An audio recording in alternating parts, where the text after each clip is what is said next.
美国国务院发布的2019年度全球宗教自由报告指出，中国政府持续对宗教实行控制，限制他们认为威胁国家或中共利益的宗教活动和个人自由。美国国务卿蓬佩欧谴责中国政府对所有宗教的镇压持续加剧。他在报告发布之时对记者说，中国政府要求所有宗教团体服从中共领导，并将共产党教条注入他们的教义和宗教活动中。中国政府对维吾尔人的大规模拘留，以及对佛教徒、藏人、法轮功和基督教的镇压都在继续。报告在东突厥散的部分中亦指出，上百万维吾尔人与其他穆斯林被中共关押在再教育营，同时数百名知名维吾尔学者遭逮捕，目前仍下落不明。美国国务院表示的另一种镇压方式是向学校的孩子们强制教授汉族文化、汉语言和意识形态。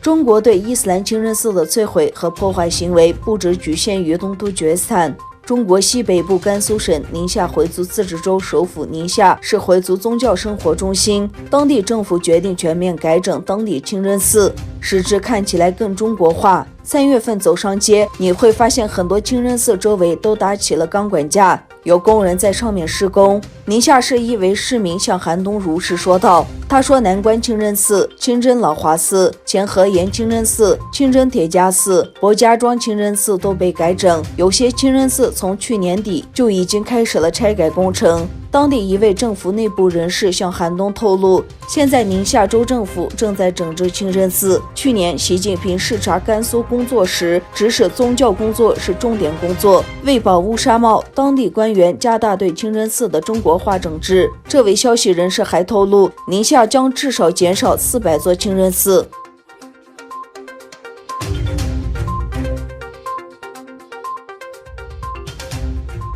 德国总理默克尔在同中国总理李克强周四进行的视频会晤期间表示，希望德国企业以及其他外国企业在中国市场准入时受到同等对待。他明确指出，在这个领域还应该迈出新的步伐，而完成欧洲投资协议的签署是非常重要的一个环节。默克尔呼吁为签署欧洲投资协议铺平道路。德国政府发言人塞伯特会议后告诉媒体，两位总理均对双方在此视频会晤前签署若干协议表示赞赏。塞伯特还说，双方探讨了在抗击武汉肺炎疫情问题上继续合作事宜。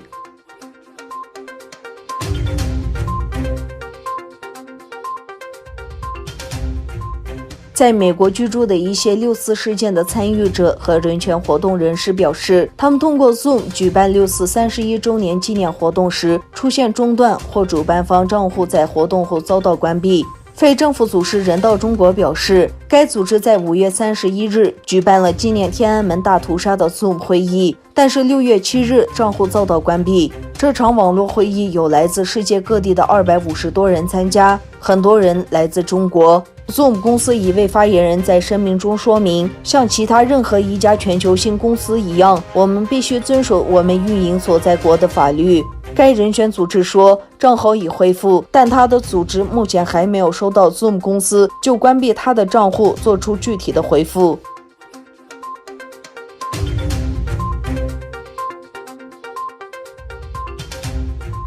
美国总统特朗普周四颁布行政命令，向部分荷兰海牙国际刑事法庭人员实施经济及旅游制裁，以阻止针对受阿富汗冲突牵连的美国军人进行的司法追究。美国白宫周四在一份声明中指，特朗普已授权对国际刑事法院的官员进行经济制裁，他们直接参与未经美国同意对美国军人的调查或起诉。国际刑事法院的行动是对美国人民权利的攻击，威胁到了我国主权。该命令授权国务卿阻止参与调查的法院官员及其家属进入美国。